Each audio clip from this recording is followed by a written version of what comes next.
എല്ലാവർക്കും നമസ്കാരം. ജയശങ്കര. ആദിശങ്കര ഇന്റർനാഷണൽ ഫൗണ്ടേഷന്റെ നേതൃത്വത്തിൽ അവതരിപ്പിക്കുന്ന സുഹൃതം സംസ്കൃതം എന്ന പരിപാടിയിലേക്ക് ഏവർക്കും സ്വാഗതം. ഇന്ന് സുഹൃതം സംസ്കൃതത്തിന്റെ 6ാമത്തെ സെഷനാണ്. ആദ്യമായി ഗുരുസ്മരണയ്ക്ക് നമ്മുടെ പ്രിയപ്പെട്ട ജയേട്ടനെ ഞാൻ വേദിയിലേക്ക് ആദരപൂർവ്വം സ്വാഗതം ചെയ്യുന്നു. ജയശങ്കര.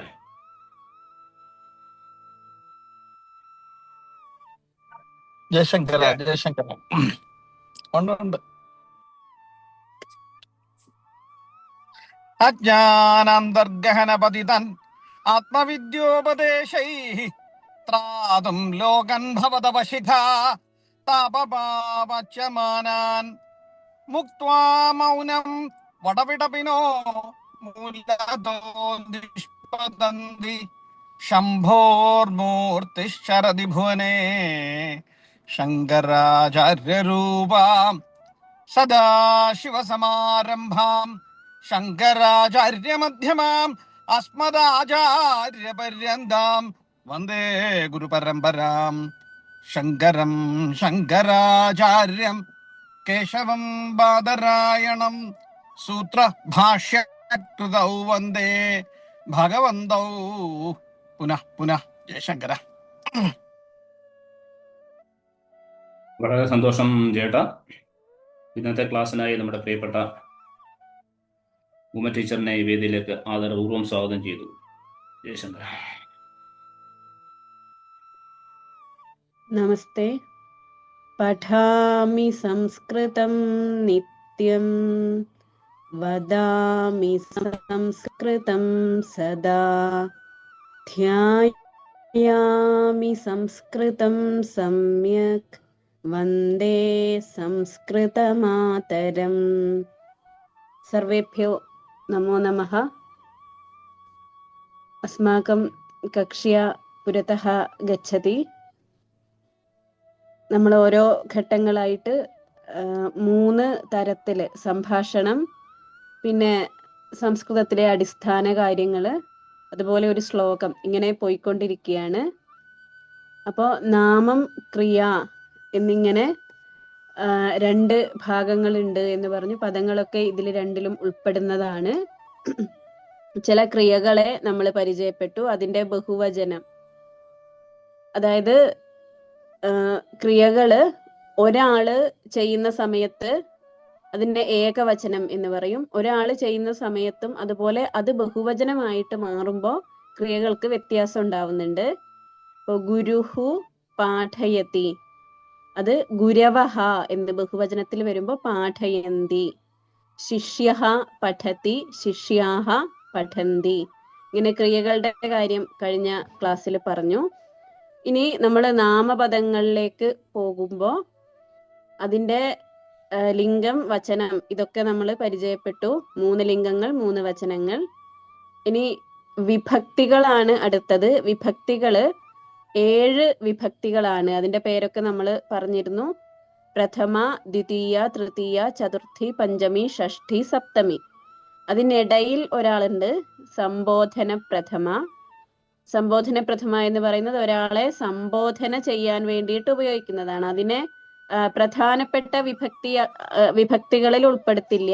എങ്കിലും വിഭക്തികൾ പറയുന്ന സമയത്ത്, സിദ്ധരൂപമൊക്കെ ചൊല്ലുന്ന സമയത്ത് നമ്മൾ സംബോധന പ്രഥമ കൂടി പറയും. അത് ഒരാളെ വിളിക്കാൻ ഉപയോഗിക്കുന്നതാണ്. അപ്പൊ ഇങ്ങനെ 7 വിഭക്തികളുണ്ട്.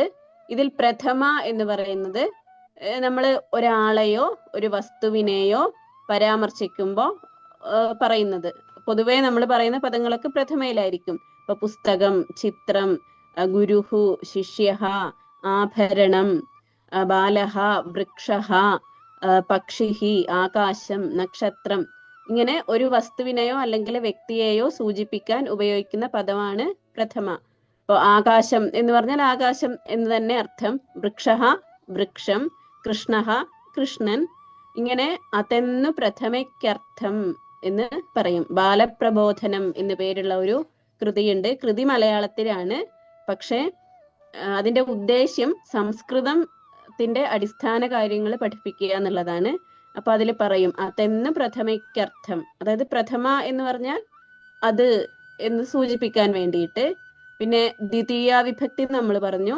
ദ്വിതീയൈകതിനെ, അതിനെ എന്ന് പറയുമ്പോൾ കൃഷ്ണനെ, രാമനെ, മരത്തെ, കുട്ടിയെ, ഗുരുവിനെ. അതിന്റെ ഉദാഹരണങ്ങൾ നമ്മൾ പറഞ്ഞിരുന്നു. ഇപ്പൊ കൃഷ്ണനെ വന്ദിക്കുന്നു, കൃഷ്ണം വന്ദേ. കുട്ടിയെ പഠിപ്പിക്കുന്നു, ബാലകം പാഠയതി. ബാലകം എന്നും പറയാം, ബാലം എന്നും പറയാം. നമ്മൾ കാ ചേർക്കുന്നത് ഒരു ഓമനത്വം സൂചിപ്പിക്കാനായിട്ടാണ്. വാത്സല്യത്തോടെ വിളിക്കുന്ന സമയത്ത് ബാലക എന്ന് വിളിക്കാം. ഇപ്പൊ പുത്രക, പുത്ര എന്ന് വിളിച്ചാലും പുത്രക എന്ന് വിളിച്ചാലും ഒരേ അർത്ഥമാണ്, മകനെ എന്നുള്ള വിളിയാണ്. ഒരു വാത്സല്യ സൂചകമായിട്ടാണ് കാ കൂട്ടുന്നത്. അപ്പൊ ഇങ്ങനെ ബാലകം പാഠയത്തി, ശിശും ലാളയത്തി. ഇതാണ് ദ്വിതീയ വിഭക്തി. ഇനി ഇതൊക്കെ വചനം മാറുമ്പോൾ മാറുന്നുണ്ട്. അതായത് ഒരു കുട്ടിയാണെങ്കിൽ ശിശും ലാളയത്തി, കുറെ കുട്ടികളുണ്ട് ആണെങ്കിൽ അത് മാറും, ശിശൂൻ എന്നാവും. ഇപ്പൊ നമുക്ക് ആദ്യത്തെ ഏകവചനത്തിലൂടെ പോകാം. അടുത്തത് തൃതീയ വിഭക്തിയാണ്. ദ്വിതീയതിനെ പുനഃ, അതിനോട് അതിലേക്കെന്നും. അങ്ങനെ 3 അർത്ഥങ്ങളുണ്ട് ദ്വിതീയക്ക്. അതിനോട്, ഇപ്പൊ ബാലനോട് പറഞ്ഞു, ബാലം വദതി. ശിഷ്യനോട് പറഞ്ഞു, ശിഷ്യം വദതി, ശിഷ്യം ആജ്ഞാപയതി. ഇങ്ങനെ അതിനെ, അതിനോട്, അതിലേക്ക്. ഇങ്ങനെയാണ് ദ്വിതീയയുടെ അർത്ഥങ്ങള്. ഇനി തൃതീയ പറയുന്ന സമയത്ത് തൃതീയക്ക് കുറെ അർത്ഥങ്ങളുണ്ട്. നമ്മൾ ബാലപ്രബോധനത്തിന്റെ ഭാഷയിൽ പറയുമ്പോൾ തൃതീയ ഹേതുവായിട്ട്, കൊണ്ട്, ആൽ, ഓട്, ഉടെ അങ്ങനെ പറയും. അത് പെട്ടെന്ന് ഇങ്ങനെ ഒരുമിച്ച് പറയുമ്പോൾ എന്താന്നുള്ള ഒരു മനസ്സിലാവില്ല. തൃതീയ ഹേതുവായിട്ട്, കൊണ്ടാൽ, ഓടൂടെ എന്ന പി എന്നാണ് ആ ഒരു വരി. ഹേതു എന്ന് വെച്ചാല് കാരണം എന്നാണ് അർത്ഥം. അപ്പൊ നമ്മളൊരു കാര്യം ചെയ്യുമ്പോൾ ഞാൻ അത് കാരണം അല്ലെങ്കിൽ അതിനെ ഉപയോഗിച്ച് ചെയ്യുന്നു എന്ന് അർത്ഥം വരുമ്പോഴാണ് തൃതീയ വിഭക്തി പ്രയോഗിക്കുന്നത്. അപ്പൊ ഞാൻ കൈകളെ കൊണ്ട് നമസ്കരിക്കുന്നു. അഹം ഹസ്തേന പ്രണമാമി അല്ലെങ്കിൽ നമാമി. നമസ്കരിക്കുക കൈകളെ കൊണ്ടല്ല, ശിരസ നമാമി എന്നാണ് പറയുക. അതായത് കാലുകളെ, തലയെ കൊണ്ട് നമസ്കരിക്കുന്നു എന്നാണ്. ഞാൻ ഹസ്തേന അർച്ചയാമി, അഹം ഹസ്തേന അർച്ചയാമി. അപ്പൊ അവിടെ എന്താണ്, കൈ ആണ് അതിന്റെ ഉപകരണം, അർച്ചിക്കുന്നതിന്റെ ഉപകരണം. ഹസ്തഹ എന്നതാണ് കൈ, അത് പ്രഥമ വിഭക്തി. ഹസ്തഹ അതിന്റെ തൃതീയ, കൈയിനെ കൊണ്ട് എന്ന് പറയുമ്പോ ഹസ്തേന എന്ന് വരും. അഹം ഹസ്തേന അർച്ചയാമി അല്ലെങ്കിൽ ഭക്തഹ ഹസ്തേന അർച്ചയാമി. ഇനി അച്ഛൻ വടി കൊണ്ട് അടിക്കുന്നു. ദണ്ഡഹ ആണ് വടി, ദണ്ഡഹ. പിതാ ദണ്ഡേന താടയതി, ദണ്ഡേന താടയതി. അപ്പൊ ദണ്ഡഹ എന്നുള്ള പദം ദണ്ഡേന എന്നാണ് മാറുന്നത്. ഈ ദണ്ഡേന എന്നുള്ളത് തൃതീയയാണ്.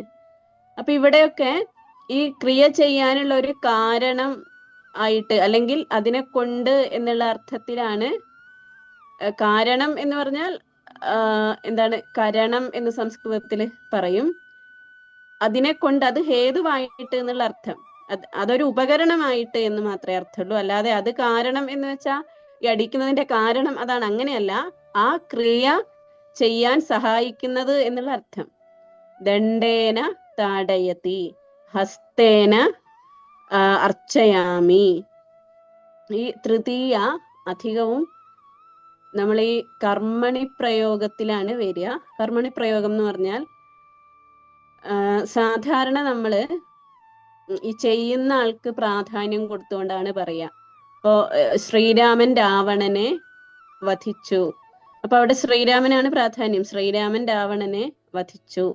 പക്ഷെ അതേ സമയത്ത് നമ്മൾ രാവണന് പ്രാധാന്യം കൊടുത്തുകൊണ്ട് പറയുകയാണെങ്കിൽ രാവണൻ രാമനാൽ കൊല്ലപ്പെട്ടു അങ്ങനെ പറയുമല്ലോ. അപ്പൊ അങ്ങനെ പറയുമ്പോ അവിടെ രാവണനാണ് പ്രാധാന്യം. കാരണം രാവണൻ കൊല്ലപ്പെട്ടു, അതിനാണ് അവിടെ പ്രാധാന്യം. രാവണൻ കൊല്ലപ്പെട്ടു ആരാൽ? ശ്രീരാമനാൽ. അപ്പൊ ഇങ്ങനെ രണ്ടാമത് പറഞ്ഞത്, അതായത് രാവണൻ രാമനാൽ കൊല്ലപ്പെട്ടു, അതിനാണ് കർമ്മണി പ്രയോഗം എന്ന് പറയുന്നത്. അതായത് അവിടെ കർമ്മം എന്ന് വെച്ചാൽ നമ്മൾ സാധാരണ പറയുന്നത് പ്രവൃത്തിയല്ല, അതിന് ക്രിയ എന്നാണ് പറയാ. അതായത് എന്തിനെയാണോ കൊന്നത്, എന്തിനെയാണോ ആ ക്രിയ ചെയ്തത് അതിനെയാണ് കർമ്മം എന്ന് പറയാം. അപ്പൊ ഇങ്ങനെ ഇത് പറയുമ്പോ ചിലപ്പോ കുറച്ച് സങ്കീർണമായിട്ട് തോന്നും. കാര്യം വളരെ ലളിതാണെങ്കിലും അത് നമ്മളിങ്ങനെ പറഞ്ഞു കൊണ്ടുവരുന്ന സമയത്ത് എന്തോ പ്രയാസാണെന്ന് തോന്നും. എന്തായാലും ഇങ്ങനെ 2 തരം പ്രയോഗമുണ്ട്, കർത്തരി, കർമ്മണി. അതിന്റെ ഉദാഹരണം ഇതാണ്. അതായത് ശ്രീരാമൻ രാവണനെ വധിച്ചു എന്നുള്ളത് കർത്തരി പ്രയോഗം. രാവണൻ രാമനാൽ കൊല്ലപ്പെട്ടു എന്നുള്ളത് കർമ്മണി പ്രയോഗം. അപ്പൊ ഇങ്ങനെ രണ്ടാമത് പറയുന്ന ആ സന്ദർഭത്തിലാണ് തൃതീയ അധികം വരുന്നത്. ഇപ്പൊ രാമേണ രാവണഃ ഹതഃ, അപ്പൊ രാമനാൽ കൊല്ലപ്പെട്ടു എന്നുള്ള അർത്ഥം. രാമേന. ഇനി അത് തിരിച്ച് രക്ഷിക്കപ്പെട്ടു എന്ന് പറയാം. അർജുനഃ കൃഷ്ണേന രക്ഷിതഃ, അർജുനൻ കൃഷ്ണനാൽ രക്ഷിക്കപ്പെട്ടു. അപ്പൊ അവിടെയൊക്കെ എന്താണ് കാരണം ആയിട്ടാണ് വരുന്നത്. അതുകൊണ്ട് എന്നൊക്കെയുള്ള അർത്ഥത്തില്. അപ്പൊ കൃഷ്ണനെ കൊണ്ട് അർജുനൻ രക്ഷിക്കപ്പെട്ടു. അപ്പൊ നേരത്തെ ദണ്ഡേന താടയതി എന്ന് പറഞ്ഞപ്പോ നമ്മൾ മലയാളത്തിൽ പറയുകയാണെങ്കിൽ വടി കൊണ്ട് അടിച്ചു. ഈ അർത്ഥത്തിലാണ് തൃതീയ വരുന്നത്.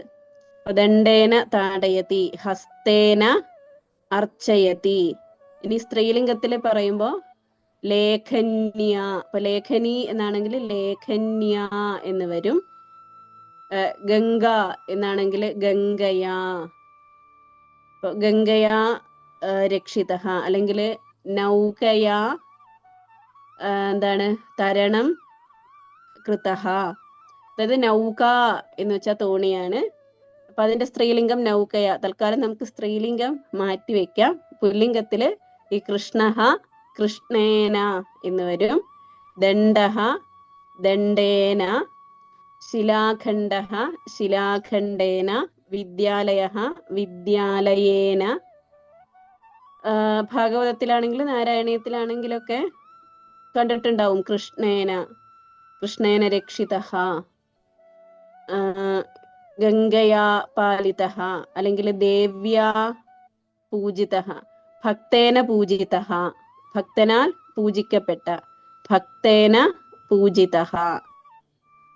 അപ്പൊ ഇങ്ങനെ ഹേതുവായിട്ട് കൊണ്ട്, ആൽ, ഓട്, ഉടേ എന്നൊക്കെ അപൂർവം സന്ദർഭങ്ങളിലെ അർത്ഥം വരുള്ളൂ. പ്രധാനമായിട്ട് അത് കാരണം നമ്മൾ ചെയ്യുന്നു, അതിനെ കൊണ്ട് ചെയ്യുന്നു എന്നുള്ള അർത്ഥം. ദണ്ഡേന, ഹസ്തേന, ചിത്രേന, ചിത്രത്താൽ എന്നുള്ള അർത്ഥം. അധികവും ഇങ്ങനെ ഞാൻ അതിനെ കൊണ്ട് രക്ഷിക്കപ്പെട്ടു, അതിനെ കൊണ്ട് പൂജിക്കപ്പെട്ടു. ഇപ്പൊ പുഷ്പേന അർച്ചയാമി, പുഷ്പത്തെ കൊണ്ട് നമ്മൾ പൂജിക്കുന്നു, പുഷ്പേന അർച്ചയാമി. അതുപോലെ ഫലേന അർച്ചയാമി. ഇങ്ങനെയാണ് തൃതീയ വിഭക്തി വരുന്നത്. കൂടുതൽ ഞാൻ ഉദാഹരണങ്ങൾ ഗ്രൂപ്പിൽ ഷെയർ ചെയ്യാം. അപ്പൊ ദ്വിതീയ എന്ന് വെച്ചാല് രാമം, കൃഷ്ണം, ബാലകം. അത് തൃതീയ വിഭക്തി വരുന്നത് ബാലകേന, കൃഷ്ണേന, രാമേന, ഗുരുണ. ചിലയിടത്ത് ഈ ണ എന്ന്, ഇപ്പൊ ഗുരുണ എന്നാണ് പറയാ, ഗുരുന എന്നല്ല. അത് ഞാൻ മുമ്പ് പറഞ്ഞിട്ടുണ്ട്. അതിന് മുമ്പേ രാ എന്നുള്ള അക്ഷരം അതുപോലെ ഷ എന്നുള്ള അക്ഷരവും വരുമ്പോഴാണ് ഈ ന ആയിട്ട് മാറുന്നത്. രാമേന എന്നല്ല, രാമേണ എന്നാണ് പറയാ. രാമേണ ഹതഃ. ഇങ്ങനെയാണ് തൃതീയ വിഭക്തി വരുന്നത്. നമുക്ക് ഇനി സംഭാഷണത്തിലേക്ക് പോവുകയാണെങ്കിൽ നമ്മൾ ഇതുവരെ പഠിച്ചത് ആദ്യം മമ നാമ, പിന്നെ അഹം വെച്ചിട്ട് ഞാൻ ഇന്നതാണ് എന്ന് പറയാൻ. അഹം ഉമ, അഹം അധ്യാപിക, അഹം ഭാരതീയ, ഇങ്ങനെ പറയാൻ പഠിച്ചു. പിന്നെ വേറൊരാളെ നമ്മൾ പരിചയപ്പെടുത്തുമ്പോൾ സഹ, സ. ഇപ്പൊ സഹ ബാലഹ, സഹ അധ്യാപക, സഹ യുവക, ഇങ്ങനെ അയാൾ ഇന്ന ആളാണ്. അതുപോലെ സാ, സാ യുവതി, സാ അധ്യാപിക, സാ പണ്ഡിത, സാ സഖി, ഇങ്ങനെ സാ വെച്ചിട്ട്. അതുപോലെ തത്, തത് പുസ്തകം, തത് ചിത്രം. പിന്നെ ഇതൊക്കെ സമീപത്ത് നിൽക്കുന്ന ആളെ പറ്റിയിട്ടാണെങ്കിൽ സഹ എന്ന് നമ്മൾ പറയുന്നിടത്ത് ഏഷഹ, അതായത് സഹ അയാൾ എന്നുള്ള അർത്ഥം, ഏഷഹ ഇയാൾ നമ്മുടെ അടുത്ത് നിൽക്കുമ്പോൾ ഏഷഹ പുരുഷഹ, ഏഷഹ സഖ, ഇങ്ങനെ പറയാം. ഏഷാ ഏതത്, അതുവരെയാണ് നമ്മൾ പറഞ്ഞത്. ഇനി നമുക്ക് ഒന്ന് ഉണ്ട് അല്ലെങ്കിൽ ഒന്ന് അതാണ് എന്ന് പറയണമെങ്കിൽ അസ്ഥി എന്നുള്ള വാക്കാണ് പ്രയോഗിക്കുക. അസ്ഥി തായാണ്, അത് ഞാൻ എഴുതി ഷെയർ ചെയ്യുമ്പോൾ മനസ്സിലാവും. താ ആണ് അസ്ഥി. പല സന്ദർഭങ്ങളിൽ കേട്ടിട്ടുണ്ടാവും അന്യഥാ ശരണം നാസ്തി. നമ്മുടെ ഒരു പ്രധാനപ്പെട്ട ഒരു ശ്ലോകമാണ്, നമ്മൾ നമസ്കരിക്കുമ്പോഴൊക്കെ ചൊല്ലുന്ന ശ്ലോകമാണ് അന്യഥാ ശരണം നാസ്തി. അവിടെ നാസ്തിയാണ്, ഇല്ല എന്നുള്ള അർത്ഥമാണ്. അപ്പോ അസ്ഥിന്റെ വിപരീതമാണ് നാസ്തി. അസ്ഥി ഉണ്ട്. കൃഷ്ണഹ അസ്തി, കൃഷ്ണൻ ഉണ്ട്. രാമഹ അസ്തി, രാമൻ ഉണ്ട്. വൃക്ഷഹ അസ്തി, വൃക്ഷം ഉണ്ട്. അപ്പൊ ആ ഉണ്ട് എന്നുള്ള ബോധത്തിനെയാണ് നമ്മൾ അസ്തിത്വ ബോധം അല്ലെങ്കിൽ അസ്തിത്വം എന്നൊക്കെ പറയാറുണ്ടല്ലോ. നിലനിൽപ്പ്, അതായത് ഉണ്ട് എന്നുള്ള ഭാവം, ഉണ്ട് എന്നുള്ള രീതി, അതിനെയാണ് അസ്തിത്വം എന്നൊക്കെ പറയുന്നത്. അപ്പോ വനിത അസ്തി, സ്ത്രീ ഉണ്ട്. വൃക്ഷഹ അസ്തി, വിദ്യാലയ അസ്തി, ഭവനം അസ്തി. ഇനി ഇതിന്റെ വിപരീതമായിട്ട് നാസ്തി, ഇല്ല എന്നുള്ളത്. കൃഷ്ണഹ അസ്തി, ബലരാമഹ നാസ്തി, നദി അസ്തി, സമുദ്രം നാസ്തി. ഇങ്ങനെ അസ്തി നാസ്തി. അത് നമുക്ക് ഏറ്റവും പ്രസിദ്ധമായിട്ടുള്ള ശ്ലോകം ഇതാണ്, അന്യഥാ ശരണം നാസ്തി. അതുപോലെ ഈ അസ്ഥി എന്നുള്ള പദത്തില് തുടങ്ങുന്ന ചില പ്രസിദ്ധ ശ്ലോകങ്ങളുണ്ട്. അസ്ത്യുത്തരസ്യാം ദിശി ദേവതാത്മാ ഹിമാലയോ നാമ നഗാധിരാജ. കുറച്ചൊരു അക്ഷര ശ്ലോകമൊക്കെ ആയിട്ട് പരിചയമുള്ളവര് കേട്ടിട്ടുണ്ടാകും. കുമാരസംഭവം തുടങ്ങുന്ന ശ്ലോകാണ് കാളിദാസന്റെ കുമാരസംഭവം. അസ്തി ഉത്തരസ്യാം ദിശി ദേവതാത്മാ എന്നാണ് തുടങ്ങുന്നത്. ഉത്തരസ്യാം ദിശി ദേവതാത്മാ ഹിമാലയ അസ്തി. വടക്കു ഭാഗത്ത് ഹിമാലയം എന്ന പേരുള്ള ഒരു പർവ്വതം ഉണ്ട് എന്ന് പറഞ്ഞുകൊണ്ടാണ് തുടങ്ങുന്നത്. ഹിമാലയ വർണ്ണനയോടെയാണ്. അപ്പൊ ഈ അസ്ഥി എന്നുള്ള പദത്തിൽ തുടങ്ങുന്നത് ഒരു ശുഭസൂചകമായിട്ട് കണക്കാക്കാറുണ്ട് പൊതുവെ. നമുക്ക് അങ്ങനെ ഉണ്ട്, ചില പദങ്ങള്, ചില അക്ഷരങ്ങളൊക്കെ തുടങ്ങിയാൽ നല്ലതായിട്ട് നമ്മൾ കണക്കാക്കും, മംഗളസൂചകമായിട്ട് കണക്കാക്കും. അങ്ങനെ ഒരു വാക്കാണ് അസ്ഥി. അസ്ത്യുത്തരസ്യാം ദിശി ദേവതാത്മാ എന്ന് കുമാരസംഭവം തുടങ്ങും. അതുപോലെ അസ്ഥി ശ്രിയസ് സത്മ സുമേരുനാമ എന്നാണ് ശ്രീകൃഷ്ണവിലാസം കാവ്യം തുടങ്ങുന്നത്. സുകുമാരകവിയുടെ ശ്രീകൃഷ്ണവിലാസം കാവ്യം അസ്ഥിശ്രിയ സത്മസുമേരുനാമ. അവിടെ സുമേരു പർവ്വതത്തെ വർണ്ണിച്ചുകൊണ്ടാണ് തുടങ്ങുന്നത്. ഇങ്ങനെ കുറെ കാവ്യങ്ങൾ ഇങ്ങനെ തുടങ്ങുന്നുണ്ട്. അതുപോലെ നമ്മൾ സാധാരണ വായിക്കാറുള്ള ഗ്രന്ഥങ്ങൾ ധാരാളമായിട്ട് വരും അസ്ഥി. അസ്ഥിന്റെ ഭൂതകാലാണ് ആസീത്, അതും ധാരാളം വരും. അതായത് പണ്ട് ഇങ്ങനെ ഒരാളുണ്ടായിരുന്നു, ആസീത്, അസ്ഥി ആസീത്. അതുപോലെ അതിന്റെ വിപരീതം നാസ്തി, ഇല്ല എന്നുള്ള അർത്ഥം. ദേവഹ അസ്തി, ഭക്തഃ നാസ്തി, വിദ്യാലയഃ അസ്തി, അധ്യാപകഃ നാസ്തി. ഇങ്ങനെ അസ്തി നാസ്തി. അപ്പൊ ഇനി നമുക്കൊരു ശ്ലോകം, ഇപ്പൊ നവരാത്രിയൊക്കെ കഴിഞ്ഞതാണ്, വിദ്യയെ പറ്റി പറയുന്ന ഒരു പ്രധാനപ്പെട്ട ശ്ലോകം. 4ാമത്തെ വരി നമ്മളെല്ലാവരും കേട്ടിട്ടുണ്ടാകും. വിദ്യാധനം സർവധനാത് പ്രധാനം. അതെല്ലാവർക്കും അറിയുന്ന വരിയാണ്. അപ്പൊ അതിനു മുമ്പേയുള്ള വരികള് ന ചോരഹാര്യം ന ച രാജഹാര്യം ന ഭ്രാതൃഭാജ്യം ന ച ഭാരകാരി വ്യയേ കൃതേ വർദ്ധത ഏവ നിത്യം വിദ്യാധനം സർവധനാത് പ്രധാനം. ന ചോരഹാര്യം ന ച രാജഹാര്യം. ഇവിടെ ന എന്നുള്ള പദം ഒരു 4 പ്രാവശ്യം ആവർത്തിക്കുന്നുണ്ട്. ന എന്ന് വെച്ചാൽ നിഷേധമാണ്, ഇല്ല എന്നുള്ള അർത്ഥമാണ്. ഇല്ല, അല്ലെങ്കിൽ അരുത് എന്നൊക്കെയുള്ള ആ ഒരു, അതായത് നിഷേധാർത്ഥമായിട്ട് പ്രയോഗിക്കും. ഇവിടെ ന ചോരഹാര്യം, ചോരൻ എന്ന് വെച്ചാൽ കള്ളനാണ്, കള്ളനാൽ ഹരിക്കപ്പെടുന്നതല്ല.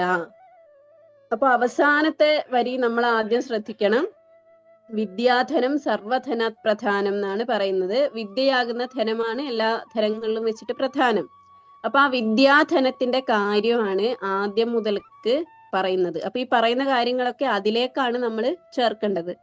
എന്നാ ചോരഹാര്യം, ചോരനാൽ ഹരിക്കപ്പെടുന്നതല്ല.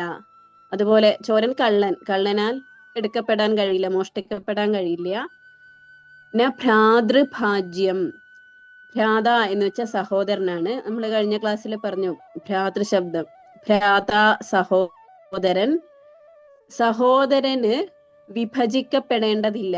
ന ഭ്രാതൃഭാജ്യം, അതായത് നമ്മുടെ മറ്റ് സ്വത്തുക്കള്, നമുക്ക് കിട്ടുന്ന സ്വത്തുക്കളൊക്കെ എല്ലാവരുമായിട്ട്, അതായത് സഹോദരങ്ങളൊക്കെ ആയിട്ട് വിഭജിച്ചിട്ടേ നമുക്ക് എടുക്കാൻ പറ്റുള്ളൂ. ഇപ്പൊ നമ്മുടെ അച്ഛന്റെ സ്വത്ത് അല്ലെങ്കിൽ അമ്മയുടെ സ്വത്ത്, അതൊന്നും നമുക്ക് ഒറ്റയ്ക്ക് എടുക്കാൻ സാധിക്കില്ല, ഒക്കെ സഹോദരങ്ങൾക്ക് കൂടി കൊടുക്കേണ്ടി വരും. പക്ഷേ ഈ അറിവ് ആകുന്ന ധനം അത് വേറൊരാൾക്കും നമ്മൾ പങ്കുവെക്കേണ്ടതില്ല, അങ്ങനെ നിർബന്ധമില്ല. ഇപ്പൊ സഹോദരങ്ങൾക്ക് കൊടുക്കേണ്ടതില്ല. ന ഭ്രാതൃഭാജ്യം, പിന്നെ ന ചോരഹാര്യം നച്ച രാജഹാര്യം, അതാണ് ഒന്നാമത്തെ വരി. ചോരഹാര്യം കഴിഞ്ഞിട്ട് രാജഹാര്യമാണ്, രാജാവിനാൽ എടുക്കപ്പെടില്ല.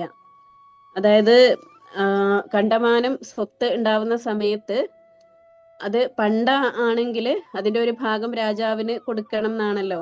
അതുപോലെ ഇപ്പൊ നമ്മൾ നികുതി ഒക്കെ കൊടുക്കുന്നുണ്ട്. അതുപോലെ നമ്മൾ കണക്കിൽ കൂടുതൽ സമ്പാദിച്ചാൽ അത് ഏത് കാലത്തായാലും ഇപ്പൊ ഗവൺമെന്റിന് കൂടി അതിൽ അവകാശം ഉണ്ടാവും. പക്ഷെ അങ്ങനെയല്ല, രാജഹാര്യം, രാജാവിനാലും ഹരിക്കപ്പെടേണ്ടതല്ല. ന ഭ്രാതൃഭാജ്യം, സഹോദരങ്ങൾക്ക് വിഭജിച്ചെടുക്കേണ്ടതില്ല.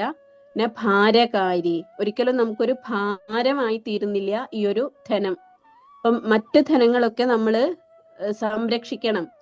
അപ്പൊ നമുക്ക് പണം ഉണ്ടെങ്കിൽ അത് സൂക്ഷിക്കേണ്ടത് നമ്മുടെ ഒരു വലിയൊരു ഭാരം, വലിയ ഉത്തരവാദിത്തമാണ്. അത് മറ്റുള്ളവർ കൊണ്ടുപോവാതെ ഉചിതമായിട്ട് നമ്മൾ അതിനെ സംരക്ഷിക്കണം. വേറെ എന്തായാലും, ഒരു വാഹനമായാലും ഒരു വീടായാലും അതിനൊക്കെ നമ്മളിങ്ങനെ സംരക്ഷിച്ച് നിർത്തണം. അത് നമുക്കൊരു ഭാരമാണ് ശരിക്ക്, അതിനെ നല്ലതുപോലെ നിലനിർത്തുക എന്നുള്ളത്. അപ്പൊ ഇത് ഒരിക്കലും അങ്ങനെ ഒരു ഭാരമാവുന്നില്ല. എന്നുവെച്ചാ ഭാരകാരി, വ്യയേ കൃതേ വർദ്ധത ഏവ നിത്യം. വ്യയേ കൃതേ എന്ന് വെച്ചാൽ ചെലവഴിക്കുമ്പോൾ എന്നുള്ള അർത്ഥമാണ്. ചെലവഴിക്കുന്ന സമയത്ത് എപ്പോഴും വർദ്ധിക്കുക മാത്രമേ ചെയ്യുന്നുള്ളൂ. അപ്പൊ വിദ്യ ചെലവഴിക്കുക എന്ന് പറഞ്ഞാൽ അതെന്താണ്? അത് മറ്റുള്ളവർക്ക് കൊടുക്കുക എന്നുള്ള അർത്ഥമാണല്ലോ. അല്ലെങ്കിൽ അത് ചെലവഴിക്കുക എന്ന് പറയുമ്പോൾ അതിനെ നമ്മൾ ഉപയോഗിക്കുകയാണ്.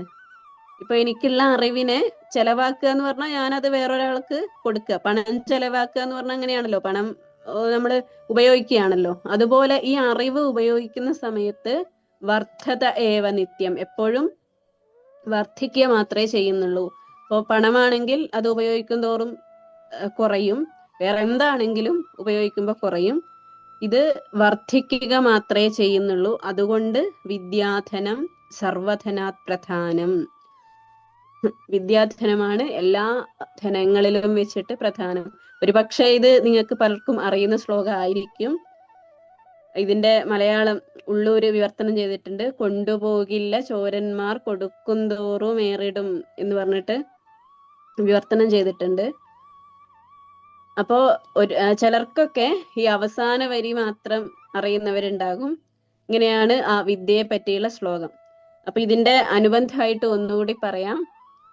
ഈ വിദ്യ എന്ന പദത്തിന്റെ അർത്ഥം യാ വിദ്യ സാ വിമുക്തയേ എന്ന് പറയും. ഏതാണോ വിമുക്തിക്ക് വേണ്ടിയിട്ടുള്ളത്, വിമുക്തി എന്ന് വെച്ചാൽ മോചനം ആണ്, മോചനത്തിന് വേണ്ടിയിട്ടുള്ളത് എന്താണോ അതാണ് വിദ്യ എന്ന് പറയും. നമ്മളെല്ലാവരെയും പലതരത്തിലുള്ള ദുഃഖങ്ങളിൽ നിന്ന്, അതായത് അറിവില്ലായ്മ കൊണ്ടാണ് ദുഃഖം ഉണ്ടാവുന്നത്, നമ്മള് പല അപകടങ്ങളിലും ചെന്ന് ചാടുന്നത്. അപ്പോൾ അതിൽ നിന്നൊക്കെ മോചിപ്പിക്കുന്നതാണ് വിദ്യ. അപ്പോ അതുപോലെ സരസ്വതി ദേവിയുടെ ഒരു പ്രധാനപ്പെട്ട ശ്ലോകമാണ് യാ കുന്ദേന്ദു തുഷാരഹാര ധവള. എല്ലാവരും കേട്ടിട്ടുണ്ടാവും. അപ്പൊ നമ്മൾ സാ എന്നത് പഠിച്ചത് കൊണ്ട് ഞാൻ പറയാണ്, ഈ യാ എന്നുള്ളത് ആരെയാണോ എന്ന് സൂചിപ്പിക്കുന്ന വാക്കാണ്. അപ്പൊ ആരെയാണോ എന്നല്ല, ആരാണോ. യാ സാ. അപ്പൊ യാ കുന്ദേന്ദു തുഷാരഹാര ധവള, ആരാണോ ആ മുല്ലപ്പൂവിനെ പോലെ, മുല്ലപ്പൂവും അതുപോലെ ഇന്ദു ചന്ദ്രന്റെ ഒക്കെ ഭംഗിയോടുകൂടി ഇരിക്കുന്നത്, അവൾ എന്നുള്ള അർത്ഥം. അത് യാ സാ. അതുപോലെ ധാരാളം വിശേഷണങ്ങൾ കൊടുത്തിട്ട് പറയാണ്. അപ്പൊ അതുകൂടെ നമുക്ക് പഠിക്കാം ഇതിന്റെ കൂടെ. യാ ആരാണോ, സാ അവൾ. അപ്പൊ ഇതിന്റെ പുല്ലിംഗാവുമ്പോ യഹ സഹ, ആരാണോ. യഹ ഭക്തം രക്ഷയതി സഹ കൃഷ്ണ, ആരാണോ രക്ഷിക്കുന്നത് സഹ അവൻ ആകുന്നു കൃഷ്ണൻ. ഇങ്ങനെ യഹ സഹ യാ സാ യത് തത്. യത് എന്ന് വെച്ചാൽ എന്താണോ ആപത്തില് നമ്മെ രക്ഷിക്കുന്നത് അത് ഇതാകുന്നു. ഇങ്ങനെ യത് തത്. അപ്പോ ഈ ഒരു ശ്ലോകം, വിദ്യയെ പറ്റിയിട്ടുള്ള ശ്ലോകം. അതുപോലെ നമ്മൾ ഇന്ന് വിഭക്തി പഠിച്ചത് തൃതീയ വിഭക്തിയാണ്. തൃതീയ വിഭക്തിന്റെ ഏറ്റവും പ്രധാനപ്പെട്ട അർത്ഥം അതിനെ കൊണ്ട് അല്ലെങ്കിൽ അതിനാൽ എന്നുള്ളതാണ്. ഇപ്പൊ ദണ്ഡേന വടിയെ കൊണ്ട്, ഫലകേന ഫലകം കൊണ്ട്, വൃക്ഷേണ വൃക്ഷത്തിനെ കൊണ്ട്, അല്ലെങ്കിൽ വൃക്ഷം കാരണമായിട്ട്, വൃക്ഷത്തിനാൽ എന്നൊക്കെയുള്ള അർത്ഥം. അത് കർമ്മണി പ്രയോഗത്തിൽ കൂടുതലായിട്ട് വരും. രാമേണ രക്ഷിതഃ, രാമനാൽ രക്ഷിക്കപ്പെട്ടു. ഭക്തേന പൂജിതഃ, ഭക്തനാൽ പൂജിക്കപ്പെട്ടു. ഇനി മയാ എന്ന് വെച്ചാൽ എന്നാൽ എന്നാണ്. ഈ ഞാൻ എന്ന് പറയുമ്പോൾ അത് നമ്മൾ ഇതുവരെ പഠിച്ചതുപോലെ അല്ല, അതൊരു പ്രത്യേക വേറെ ശബ്ദമാണ്. അപ്പൊ അത് നമ്മൾ വേറെ തന്നെ പഠിക്കാം. ഇപ്പൊ മയാ എന്നുള്ളത് തൃതീയ വിഭക്തിയാണ്, എന്നാൽ. ഇങ്ങനെ രാമേണ, കൃഷ്ണേന, ദണ്ഡേന, അതുപോലെ സ്ത്രീലിംഗത്തിൽ വരുമ്പോ വനിതയാ, വനിതയാൽ, ഇങ്ങനെയാണ് വരുന്നത്. സ്ത്രീലിംഗം നമുക്ക് വേറൊരു ദിവസം ഒന്നുകൂടി പറയാം. അപ്പൊ ഇങ്ങനെ തൃതീയ വിഭക്തി, പ്രധാനപ്പെട്ട അർത്ഥം അതിനെ കൊണ്ട് അല്ലെങ്കിൽ അതിനാൽ എന്നുള്ളതാണ്. ഇപ്പൊ സംഭാഷണത്തിലാണെങ്കിൽ നമ്മൾ അസ്തി നാസ്തി പഠിച്ചു. അസ്തി ഉണ്ട്, നാസ്തി ഇല്ല. നമ്മള് നാസ്തികൻ എന്ന് സാധാരണ പറയാറുണ്ടല്ലോ, ഈശ്വര വിശ്വാസം ഇല്ലാത്തവരെ, നാസ്തികൻ. ആ ഒരു പദം വന്നത് ഇതിന്നാണ്. അതായത് നാസ്തി എന്ന് വെച്ചാൽ ഇല്ല എന്നാണ് അർത്ഥം. അപ്പൊ ഇല്ല എന്ന് പറയുന്ന ആള്, എന്തില്ല എന്ന് ചോദിച്ചാൽ നമ്മൾ സാധാരണ ഈശ്വരൻ ഇല്ല എന്ന് പറയുന്നവരെയാണ് നാസ്തികന്മാര് എന്ന് പറയാം. അതങ്ങനെ പ്രയോഗിച്ച് വന്നതാണ്. അപ്പൊ നാസ്തികൻ എന്ന് വെച്ചാൽ ഇതാണ് അർത്ഥം, ഇല്ല എന്ന് പറയുന്ന ആള്. എന്തില്ല എന്ന് പറയുന്നു എന്ന് ചോദിച്ചാൽ നമ്മള് ഈശ്വരൻ ഇല്ല എന്ന് പറയുന്നവരെന്നത് പ്രയോഗത്തിലൂടെ വന്നു. അപ്പൊ അസ്തിത്വം എന്നുള്ള വാക്ക് ഉണ്ട് എന്നുള്ളതാണ്. ഉണ്ട് എന്നുള്ള അവസ്ഥയാണ് അസ്തിത്വം. അസ്തി നാസ്തി. ഇത് പറയുന്ന സമയത്ത് സാധാരണ കുട്ടികളൊക്കെ ആണെങ്കിൽ നമ്മൾ അസ്ഥി എന്നുള്ള വാക്കുണ്ടല്ലോ, എല്ല് എന്നുള്ള അർത്ഥത്തിൽ അസ്ഥി, അങ്ങനെ തെറ്റി പറയാറുണ്ട്. അങ്ങനെയല്ല, തായാണ് അസ്ഥി. അസ്ഥി നാസ്തി. ഇതിന്റെ ബഹുവചനായിട്ട് ആസീതും പറയും, ഉണ്ടായിരുന്നു. അപ്പൊ നമുക്ക് സമയം ഏകദേശം ആയിട്ടുണ്ട്. ഞാന് ഈ പറഞ്ഞതൊക്കെ ഗ്രൂപ്പിൽ ഷെയർ ചെയ്യാം.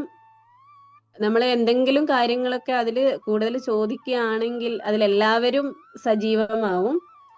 അപ്പൊ ആരും ഒന്നും പറയാതിരിക്കുമ്പോഴാണ് അപ്പോ ഇങ്ങനെ ഒന്നും ചർച്ചയില്ലാതെ വരുന്നത്. ഈ പറഞ്ഞൊക്കെ ഇന്ന് ഷെയർ ചെയ്യാൻ പറ്റുമോ? ഓ, ഇപ്പൊ തന്നെ ചെയ്യാം. മറന്നുപോയില്ലെങ്കിൽ വരുന്ന ആഴ്ച ഇതെല്ലാം അതാണ് അത്. ഇപ്പൊ തന്നെ ചെയ്യാം. ആ പ്രശ്നം എനിക്ക് ഇന്ന് ചെയ്താൽ ചെയ്യും, പിന്നെ നമ്മളിങ്ങനെ വിട്ടുപോകും. അതുകൊണ്ടാണ് ഈ അവസാനത്തിൽ ഇന്ന് തന്നെ ഷെയർ ചെയ്യണേ. തൃതീയ വിഭക്തിയിലെ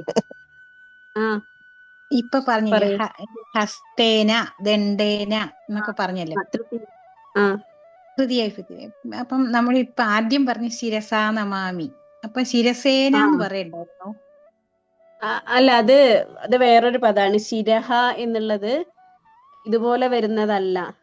അത് ഇതാണ്, ഹലന്തം ആണ്. അതുകൊണ്ടാണ് ശിരസിനാൽ എന്നുള്ള അർത്ഥം. നമ്മളിപ്പോ എപ്പോഴും നമ്മൾ ഉദാഹരണമായിട്ട് പറയുന്നത് അകാരാന്തത്തിൽ വരുന്ന പുല്ലിംഗങ്ങളാണ്. നമ്മളിപ്പോ കൃഷ്ണഹ, രാമഹ, ബാലഹ, അതൊക്കെ അകാരാന്തമാണ്.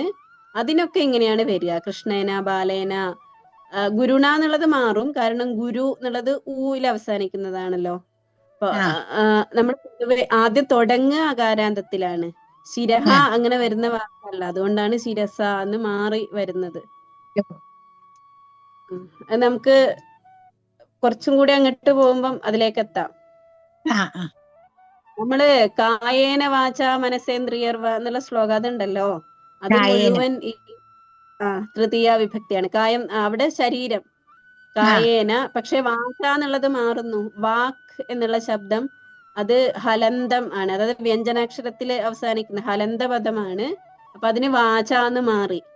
കായേന വാച. മനസ, മനഹ എന്നുള്ളതും അതുപോലെ മനസ ഇന്ദ്രിയൈഹി, അത് ബഹുവചനം ആയതുകൊണ്ട് ഇന്ദ്രിയൈഹി എന്ന് മാറി.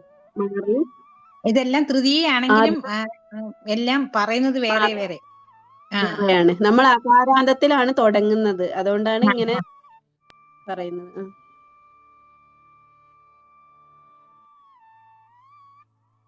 പിന്നെ വേറൊരു ശ്ലോകം ഉണ്ട്, പക്ഷെ അതിന്റെ ഒരു വരി എനിക്ക് കിട്ടുന്നില്ല, അതുകൊണ്ടാണ് ഞാനത് പറയാതിരുന്നത്. അക്ഷരം വിപ്രഹസ്തേന മാതൃഹസ്തേന ഭോജനം ഭാര്യാഹസ്തേന താമ്പൂലം. അവസാന വരി എന്താന്ന് എനിക്ക് അറിയില്ല, അതാണ് ഞാനത് പറയാതിരുന്നത്. അതായത് ചിലപ്പോ കേട്ടിട്ടുണ്ടാവും, അക്ഷരം വിപ്രഹസ്തേന. അക്ഷരം അഭ്യസിക്കേണ്ടത് വിപ്രന്റെ ഹസ്തം കൊണ്ട് ആണ്, ബ്രാഹ്മണ ഹസ്തം കൊണ്ടാണ്. മാതൃഹസ്തേന ഭോജനം, അമ്മയുടെ കൈകൊണ്ട് ഭക്ഷണം വിളമ്പിത്തരുന്നു. ഭാര്യാഹസ്തേന താമ്പൂലം. പിന്നെന്താ നാലാമതെന്താ പറയുന്നതെന്ന് എനിക്കറിയില്ല. ഈ 3 വരിയെ ഞാൻ കേട്ടിട്ടുള്ളൂ.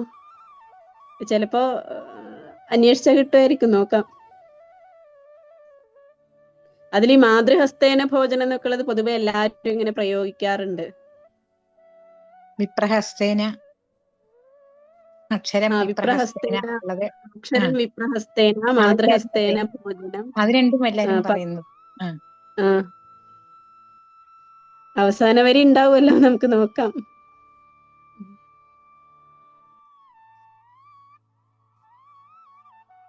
അപ്പൊ അതില് ഹസ്തേന എന്നുള്ള ഒറ്റപ്പദം മാത്രമേ വരുന്നുള്ളൂ. ഹസ്തഹ എന്നുള്ളത് ഹസ്തേന എന്നാവുന്നു.